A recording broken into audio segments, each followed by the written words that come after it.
Wade in the water, wade in the water, children, wade in the water. God's gonna trouble the water. God's gonna trouble the water. God's gonna trouble the water. The water's the only thing that doesn't give a crap who gets wet. Water splashes up from a car driving by, or a step that was a little too hard, wet. Prada, Payless, precious garbage, doesn't matter, we all get wet. When God rained on the earth for them 40 days, he saved 2 of everything, and the rest went down the drain. Fire and brimstone said to be next. Who knows what he might ask for then? Wade in the water, wade in the water, children, wade in the water. God's gonna trouble the water. Maybe when it comes to homelessness, it's just too complex of an issue for me to understand. I've gone to school. I've worked. So how can people let themselves get in this situation? I mean, can't they go to family, friends, get food stamps, WIC, HUD, unemployment, disability, veterans benefits, missions? There is so much help out there. Why do they still need help? It's just so different than what I'm used to. It seems to be like the guy who waits every day in the same place near the old market for all the bars to put out their trash. Then he goes through the bags and drinks every drop of what's left discarded from the bottles just to get drunk. Or there's a woman who uses the reader to line the inside of her pants to cut the cold air. She never changes them. Then one day she felt this pain in her leg and went to an emergency room. Turns out the moisture from the newspaper, maggots were eating her flesh. Then there's this guy who paces around the city all day. He pretends he has no money to bury his entire family that somehow mysteriously died. Just so that he can get money, he asks everybody around him and looks for some heart-bleeding sap. That guy is pretending. Come on, get a job. I can't sleep. Not anymore. Not at night. The house next door used to belong to the nicest of people. Now it's a HUD house. Ever heard of HUD? Housing and Urban Development. They get a home someone else couldn't afford and sell it cheap. Never live near HUD houses. My house has been broken into 4 times already. 4 times in 42 years, I say. I'm scared of my own house. I used to love these 4 walls. Oh, I could tell you a laundry line full of memories, full, I tell you. The day we decided to buy this house, I was walking out in the front yard with my girls and a sign was sticking out. "Mama, that's a beautiful house," my girls yelled. But they're only 5 and 6, and that's all it took. The day we moved in, my girls ran upstairs. "This is my room, I call this one." When my fellow William passed, the house was left to me. And like people, houses need work, and it's mighty expensive. My kitchen floor, it's sunk in. One huge dip. It's like those carnival rides I ride over with my walker. A few months back, a year ago maybe, I fell into the kitchen window, breaking the glass and myself at the same time. The window's still broken, and so am I guess you could say. But I has a home. I has more than some, and I'm blessed. I'm alive. I may not be able to do much for others as in give a helping hand, but I can give up prayers and give away Afghans. A friend of mine brought over some bright-colored yarn the other day, yellow and a paisley blue. I couldn't make her an Afghan since my friend Ann's need it. Her gas was turned off and she's, what, 68? She's always cold. I sit here in my chair, and when the Afghan gets up to about here, over my head, I know I'm done. My friend who bought the yarn, she also gave me some cat food. Now, I don't have cats, but my porch does. Every day. I'm one of those women now. But again, I am blessed. Twinkling stars can't keep you warm. When you're sleeping in the park till the break of dawn, newspaper pillow and a plastic tarp. watching for the pigs that come out after dark. Lost your job, got jacked and robbed. Your landlord said that's not my prob. Dr. Bill's kill, you can't afford the pills. Now you're shaken, heartbreaking, drink as much as you spill. Waiting on the first to quench your thirst, alleviate the discomfort of an asphalt earth. Trying to find a shelter to get some rest, but nowhere seems safe without a knife-proof vest. If you could just get back to square one, start to heal the disease that's got you on the run. Feeling invisible, going insane, scowls and nightsticks fall like rain. I knew a man, Bojangles, and he danced for you. In worn-out shoes, with silver hair, a ragged shirt, and baggy pants. The soft old shoe. He jumped so high, he jumped so high. Then he lightly touched down. I met him in a cell in New Orleans. I was down and out. He looked at me to be the eyes of age as he spoke right out. He talked of life, he talked of life. He laughed and slapped his leg a step. EMS came, they laughed, they knew her well. No questions, no exams. They say, don't call us about her again. First, it was, I need a place to stay. Then, they sent me from Sienna Francis' house. Then, aren't you? Soon it was, but I've been raped, my water's broke, I'm about to have a baby. Finally, I only wanted a Coke. She used the same story 3 years back. EMS knew it by heart. Don't misinterpret this story as being insensitive. She's notorious for her pregnancy routine, and others. Just remember, kids, heed the words of Mr. Rogers, and know the people in your neighborhood. Mr. Bojangles, Mr. Bojangles, Mr. Bojangles, dance. There's this guy. His name is Jerry. He sits on a 1-block stretch every day and asks people for a down payment on a cheeseburger. One time I offered to buy him a cheeseburger. He didn't want it. I said, I'm sorry, that is the only way I can help. He yelled obscenities at me and spit at me. Someone on Facebook the other day posted how a homeless man didn't want the vitamin water they had offered him. 22 people commented on how awful this person was not to take the vitamin water and drink it. I couldn't help but wonder, why didn't he just take the vitamin water? Then again, maybe he didn't like vitamin water. But he's homeless and he should take whatever he can get. People say you shouldn't give them anything. They'll just buy booze, drugs, and/or cigarettes. Sometimes, though, I can't just walk by. Ignoring a human being who is begging for help is a hard thing to do. But it's when things like this happen. I mean, I sacrifice to make sure I have a home and I work hard. Why don't they? And if you have nothing, why complain when you get something, right? Take the vitamin water, Jesus, and don't be picky.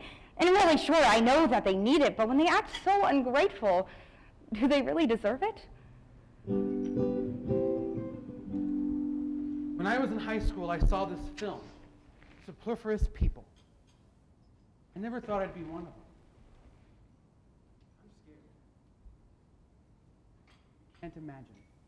It's like being lost in a crowd. You lose all ties with loved ones, family, friends. The only thing you're contemplating all day is what you're going to eat, where you're going to sleep. You get into a rut like that sometimes with voices and things. I have these bizarre thoughts that come into my head. I battle them every day. There was a time when I had a job, even a fiance. One day, I thought my boss wanted me to do something illegal, so I confronted him. He didn't know what I was talking about, so I left. I'd get another job. It would last a little while. Then I'd fall back into hearing these voices. My fiance didn't understand what was going on. She stayed with me for a little while, about a year, and then she left. But at least I've experienced love and loving someone, which is good. I am appreciative of that. A lot of guys out here have never known what it's like to be loved. At first, I didn't accept the fact that I heard voices, but I do, finally, only in the sense that I carry this cross for the rest of my life. A typical day is to get up at the shelter about 5 a.m. You get a simple breakfast, oatmeal or donuts, and then you hit the street. Everybody has their niche about where they go or what they do. I like to keep myself distant, about 10 miles or so, all the time, battling the voices and the environment. I go down to the cathedral in the morning. There's a couple of gentlemen there who give me some money. I go buy a cup of coffee and cigarettes. A lot of times I go to the J, and a woman there has me pick out her lottery numbers and warm up. Around noon, I start to get hungry. So I think about where I should get a sandwich or something, but usually churches or students help out with that. Then at night, I go back to the shelter. When life and death are the whole focus of your existence, things kind of take on a clear focus of what's important. Once you battle for survival, all the rest of life is easy. I just want to be a good person, a good human being. At least I think that's what God wants. This little light of mine, I'm gonna let it shine. This little light of mine, I'm gonna let it shine. This little light of mine, I'm gonna let it shine, let it shine, let it shine, let it shine. Children's songs are simple, easy, nothing complicated about the tune. Even the message, I got a little light and I'm gonna let it shine. Other songs tell you, if someone's sad, give them a hug. Someone's thirsty, give them some water. Someone's in need, give them a hand. As you get older, the songs get complicated. Some songs are even coded in slang, which is just another way to avoid the obvious. How innocent the children. As the songs get harder, so do they. Opinions set in, they grow up. If only the song stayed simple. This little light of mine, I'm gonna let it shine, let it shine, let it shine, let it shine. I was helping out a friend a few weeks ago over at 30th and Burt, moving some boxes, a couch, help organize some junk, things you would do for a friend. This woman approaches us, dirty, hadn't showered for days, and the smell, God, that smell. It was a mixture of sweat and diner grease and poverty. She wanted some food. Now that was the first. I have to admit, someone asking for something specific instead of money. I looked at her eyes, and somehow I saw eternity there. An eternal spot of hopelessness, a hopelessness I had no idea how to comfort. I told her, "No food today, sorry." Then she went off. A couple of minutes later, I happened to look over my shoulder. Saw her walking to the side of a building across the way and removed the lid of a trash can. She dug around for a few seconds. She pulled out a Burger King bag. She reached in and grabbed a half-eaten bun and some deserted fries. Here I was, admittedly, lying about food, knowing that I was going to have pizza and some beer later with my friend, and she's eating someone else's trash. I don't even think I've ever let myself go hungry until that day. I couldn't even eat lunch that day. And I haven't been back to visit my friend. What if I see her again?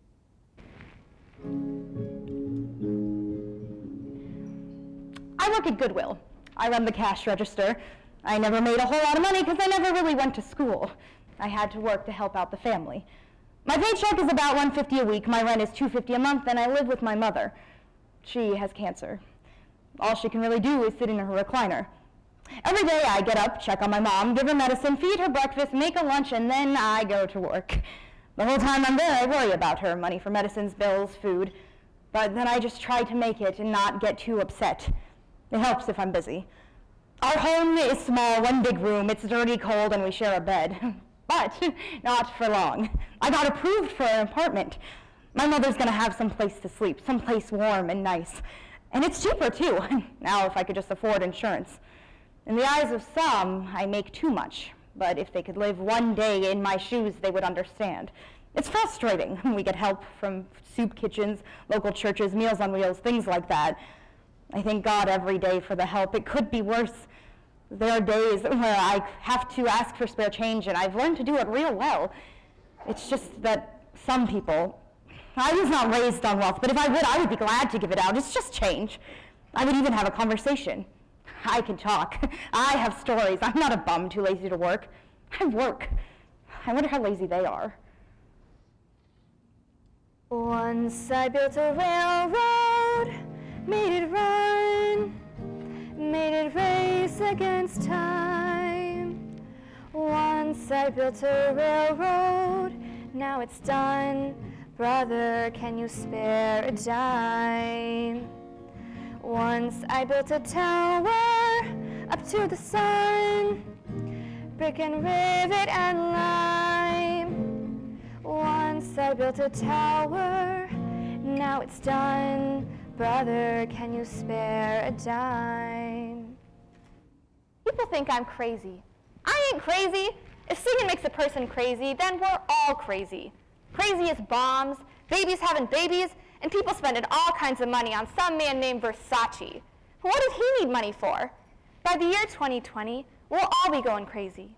The whole of the world will be homeless, looking for a piece of meat to eat, water to drink, shelter from the rain. It'll be then, in that time, you'll ask for help from the likes of me. We appreciate what we got and what we don't. We can survive. Say, don't you remember? They called me Al. It was all the time. Say, don't you remember? I'm your pal, buddy. Can you spare a dime? I'm amazed at the different ways the homeless try to get attention. Sometimes I can't help but commend them for their stories. I guess they have to. Maybe Donald Trump could have an Apprentice Homeless edition. Like this one guy who cut jumbo-sized beer cans and used string to make a marionette puppet. Or this other guy who made his own banjo to play for coins. This one man asked me if I would buy him a small pizza because he has 8 kids. This one woman burst into tears in front of my office saying that she was lost and needed $1 to buy a map. I visited Kansas City once, and this McDonald's put up a sign outside their window that read, "Don't be fooled. All homeless are taken care of." So, how do you know if they're really homeless? I don't live anywhere. I wander around from place to place. Sometimes I stay in shelters, but I hate those places. They're always crowded, and I don't like to talk about my feelings or what's going on with my life. I usually just try and find a place to sleep. I like the underpasses. There are usually not a lot of traffic, so I can actually sleep. But then, sleep is hard to come by when you're always having to look over your shoulder. Most days, I wander around the city and try to find meaning in some aspect of my life, but then a passerby just steps over me. I pray, but then I think, God, stop listening. Before all this, I was an investment broker. It was such a dead-end job for me. I couldn't keep up with the quotas because I didn't have the self-confidence that everyone else did. Eventually, I just got pushed out. Never got another job. I sold what I had to try and keep my home, but eventually, what could be repossessed was. I had nowhere to go. And it just didn't feel right to ask my family for money. We never were really close to begin with, I guess you could say. We had differing opinions. It was always me versus them, fact versus what they wanted to believe. See, when I was 12, my father would come into my room late at night, drunk. Cry out for help, but nothing would come out. It's that point beyond terrified, white noise, even the energy to vocalize. Everything around me faded, and all I could see was static. My mom never believed me. She would always say, "Your father would never do a thing like that. You're just making things up. How much attention do you want?" I don't even know if they're still alive. I have this dream that I'm jumping off a bridge. I climb over the metal guard. I hold on. And I look down and see the tops of the cars just speeding by. And then after one large exhale, I let go and begin the plunge. I disappear into an abyss. I have the life I've always wanted. Then I wake up. I'm pinching myself thinking, what I woke up to really is the dream. I look forward to sleeping. Someone's hungry, Lord, kumbaya. Someone's hungry, Lord, kumbaya.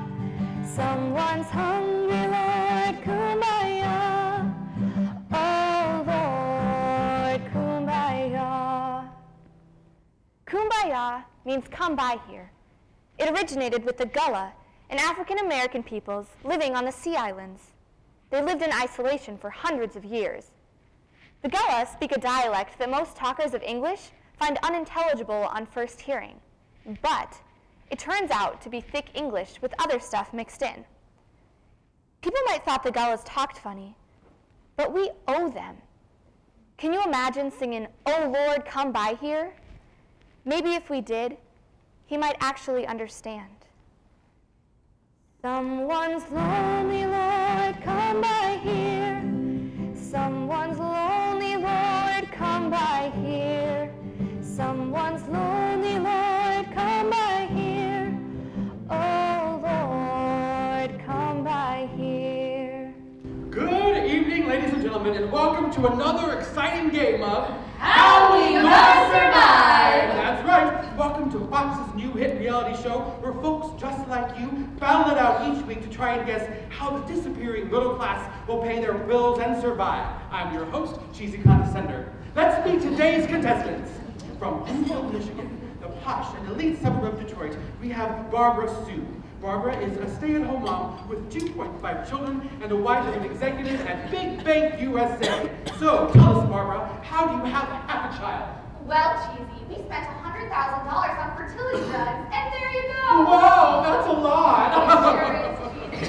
Next, we have Kathy Sedaris from Baltimore, Maryland. Kathy is the wife of a president and CEO of Executive Bank USA. Welcome to the show, Kathy. How's the family? Well, Cheesy, thanks to the many benefits of Exclusive Bank USA, we bought our third home in Bora Bora, and I just don't know how I will ever begin to decorate it. Oh boy, such a dilemma. Isn't that great? Let's take a look at today's subject. His name is Jim, and he is from Omaha, Nebraska.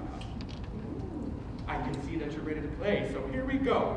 Let's play How's He Gonna Survive? All right, round one, job. Ooh. All right, so Jim works at McDonald's.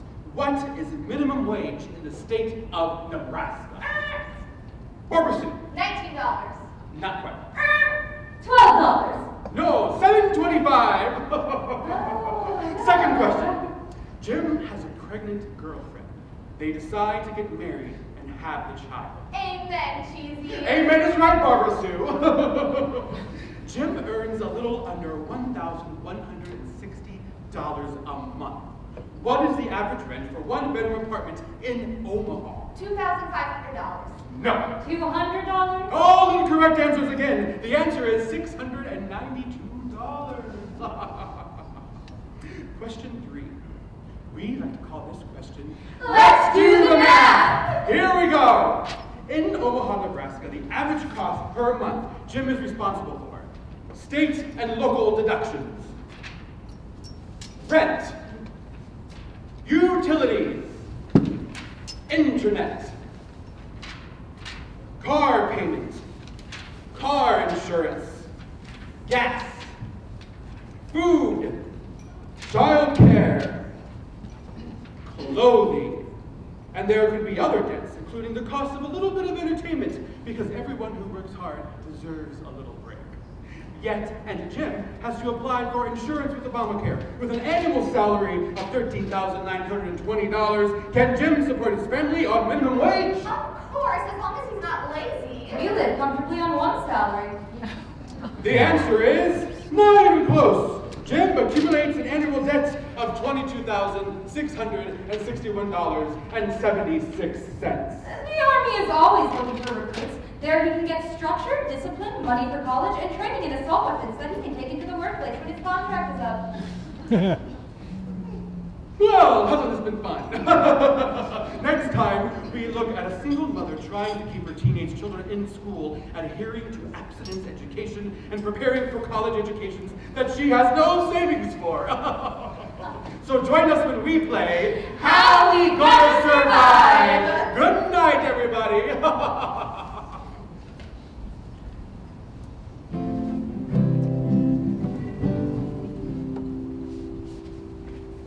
The tick-tick of my mind wakens to blowing horns and scorns of desperate women calling out for tricks of the hand, turning up leftovers of the meals that were spared from the mouth of a more wealthier suit, papa, daddy, husband from the night before.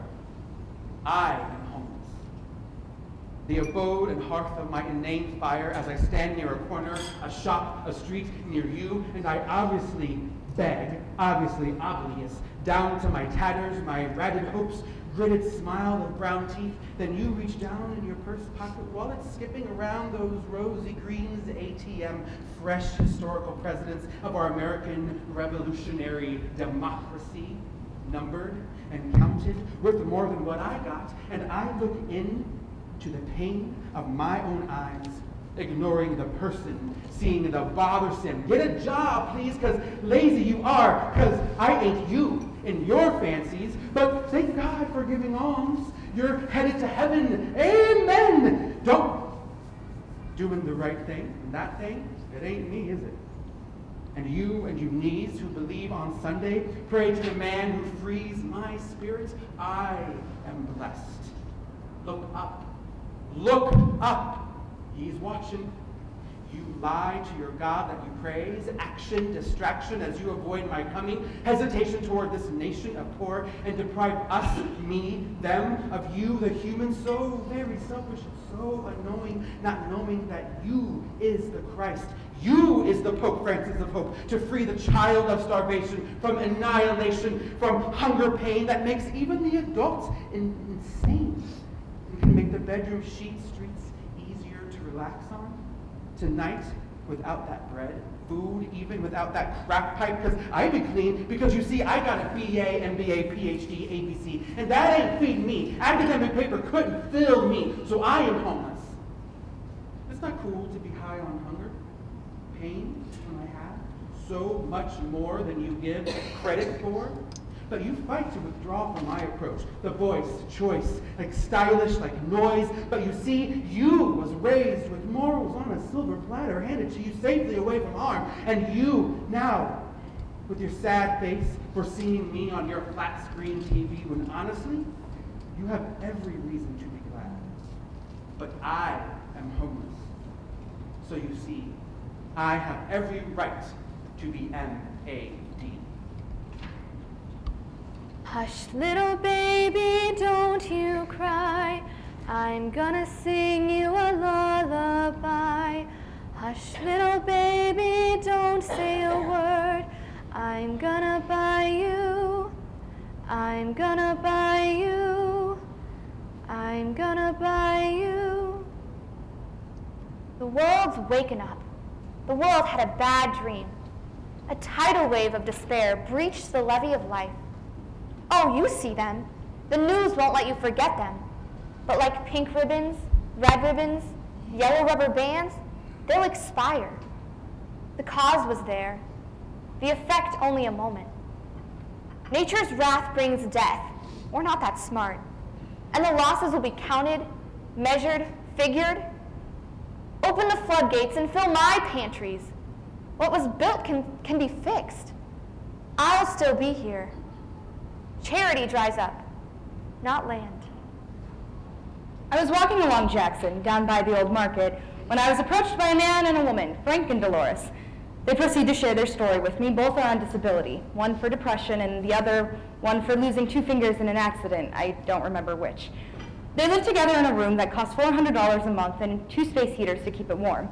We talk a bit, and I tell the guy Frank that I'm going to be visiting Oklahoma in 2 months, and he tells me that there are a lot of great shelters there. Wow, I thought, that's some long traveling if going by foot, because I didn't see a car anywhere. The conversation ends, and they bid me farewell. I ask if they needed anything, and the woman Dolores asks, "May we have 50 cents? I'll pray for you." They have no money and not one clue of who I am, but they offered to pray for me for 2 quarters. So I gave them $1 because they needed the money and I the prayer. Frank notices I don't have gloves and it's cold outside, so he offers me his. I decline with, "No thank you, God bless," feeling a tad hypocritical. Who am I to offer God's blessings? But they nod and smile and walk away. As I watch them continue on, they pass another homeless man standing at the corner. The man has no gloves on, so Frank offers his gloves to the man, who gladly takes them. The poor serving the poor, the man without gloves, and me, the man without a prayer.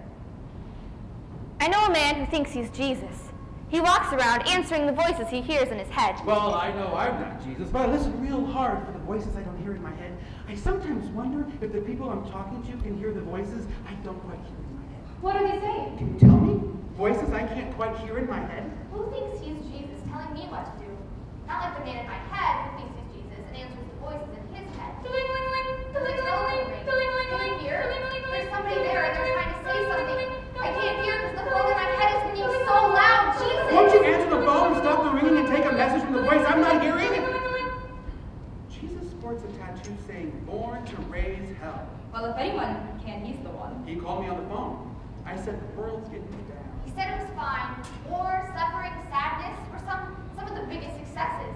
His aesthetics aren't measured against the insensibilities of swampy gas refugees. The voices in your head that you can't quite hear, what are they saying? Are you listening? What if the answer comes and you're not paying attention? Dreams slipping from grasp. Insects are rubbing their legs together, sending you important messages. All of nature is trying to speak to you. If only I could hear what it's saying. But the voices are shouting in the way and keeping out the truth. I can't hear! Migrating birds locating lost objects. If it wasn't for all this dirt, you wouldn't see me. That's why I can't take it back. They'd come get me for being invisible. Sometimes they can't stand it. Because I sit perfectly still. And they can't see. And sometimes the dirt covers me so well you can't see me even under the dirt. I The voices. can't take a bath just beyond the voices' range. So I turn to answer. But we stay behind over and over. So I walk in a circle. And as I was walking along, all of a sudden, this train was there, and this guy yelled. What are you doing there? Get away! But I'm So not! we called the cops. And I went to jail, and they took me to the desk, and they said, I don't like you. "Well, I don't like you either. The train was following me, and I was arrested, not him." It is him that calls, and I keep walking in a circle till somebody I know comes up behind me like a train and calls my name, so maybe I'll hear. But if I had a bath, They won't let me. I'll be invisible and sit real still and listen and wait. And listen and wait. And listen and wait. Can I have $1? Hey, mister, wait for me. You got a quarter? You can see me? I ain't got some bath. Hey, look at me. look at me. Look at me. Swing low, sweet chariot, coming for to carry me home. Swing low, sweet chariot, coming for to carry me home. Coming for to carry me home. I'm waiting for the day them angels take me to my glory. There has to be glory after all this hell. Earth is hell. Heaven is something else. Something more than this. I ain't got nothing to lose because I got nothing. Makes more sense that way. When you die, all you're going to have is that big old pretty box. People will mourn, but then they throw dirt in your face. That's what you get. A handful of dirt. All the riches you have and accomplishments don't matter. It's all dirt in the end. Sure, some have a special day or a street, even a book. But give it time. No one will know. No one will care. You, me, them, we all gets dirt. Swing low, sweet chariot, coming for to carry me home. Swing low, sweet chariot, coming for to carry me home. I walk out of the Salvation Army store over in Dodge, buy all kinds of things for no reason. A nice sweater, a couple of pair of pants, a little nugget of a thing from my mom. As I exit the store, I notice a man wandering around the parking lot. I decide right then and there to keep my head down and not meet eyes, because every time I look at people in the eyes, especially the homeless in particular, I get approached. And I don't have money on me. I don't have any cash. Well, no, that's a lie. I did have cash. But I don't make that much money myself. So I move towards my car, and I hear this voice. Excuse me. It was soft, almost high-pitched. Excuse me, sir. Well, damn, I think to myself. So I turn around. The man offers me his hand. They were calloused, oddly calloused, wrinkled, even though he was young. So I thought perhaps he was a dishwasher. I grabbed hold of his hand. Firm grip, strong. I could feel the life he's lived in that grip. Do you know where I can get a meal around here? Dear question, really, where he could go to get a meal. I have no clue, actually. Never thought about it, actually. Never had to, actually. I tell him I don't know where to go, so he asks for some spare change. Ah, there it is. Ask. I said no. His eyes sink to the ground, and we've been shaking hands the entire time, but now he lets go and walks away. I get to my car and realize what an asshole I am. Give him your cash, I hear in my head. So I get out and look around. It's gone. Disappeared. I run towards 25th Avenue. I run the other direction towards 26. It's almost as if he vanished. And I was too late to help. My opinion of myself hung in the air for me to grab onto. Truly, I'm an asshole. Interstate 80 near 84th Street. I've driven that stretch so many times. My kid and I have been driving down that way for I don't know how long. Even my husband would take me to work that way. Cashier at Denny's right there off I-80 and 84. Yes, I know that stretch real well. Kind of crazy, that's where I do my work and when my husband drops us off. But maybe I should say something else. He didn't just drop us off, he pretty much left us there. Dropped us off would not be the phrase, and it really came out of nowhere. He was screaming at us to get out of the car. Maybe not so much out of nowhere. He was drunk, he'd been drunk for years, truly, but drunker than drunk. Yep, that's my husband. After months of being somewhere between and on the other side of jobs, Arnold couldn't hold down any kind of work. And with my hours being cut and my kid's sickness, we had no money. And sure, maybe I could have gotten another job, maybe. I had no idea that he was hurting me. No, I just didn't want to see it. But after working and going home to raise my kid, there just isn't time to raise a husband. So he finds time to raise his hand at me. But as long as he didn't hurt my kid. And yet my kid is my kid, not his. By blood, sure, but a father isn't a daddy, just a man who did his part. And so we walk, begging for money to get us where we need to go. Iowa. My mom lives there with my sister. I don't know if they have a place to stay, but at least my kid can maybe get a bed and get better. Then I can travel on. So, you got $1? I'm just a poor, wayfaring stranger, traveling through this world of woe. There is no sickness, toil, nor danger in that bright world to which I go. Asphalt is used to build streets and roads that to me seem to run nowhere, like being homeless and different. People seem to think that because you're homeless and different, your life is like an asphalt road, running all over the place and yet not going anywhere important. I know dark clouds will gather o'er me. I know my pathways rough and steep, but golden fields lie out before me, where weary eyes no more shall weep.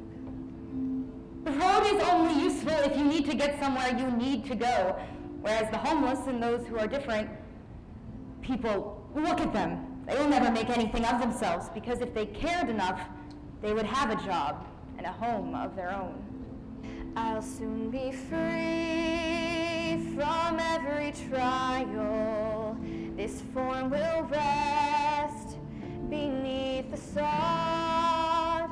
I'll drop the cross of self-denial and enter in my home with God. The only thing I can say is that I'm still human, and I do have feelings like everybody else. I will end up on top and prove to them that this homeless and different person made it after all. I want to wear a crown of glory when I get home to that bright land. I want to shout salvation's story in concert with that blood-washed band. I was on an evening walk to nowhere. The stars were amazing, a moment of peace. I realized that this world goes through a sort of painful progress. We're fighting for survival, and all the worlds inside this marble planet are battling for whatever allows progression, movement towards something new with a longing for what's been left behind. It's modernity, ages of it, and we become blind. And with all this progression, there'll always be people before and after anything longing for life. It's habit, despite all things. There are plenty of people in this world who pray for change, for the inhabitants of this planet to be identical in value. But if praying were enough, it should have happened. It's in praying that hope is born. I'm just a poor, wayfaring stranger, traveling through this world of woe.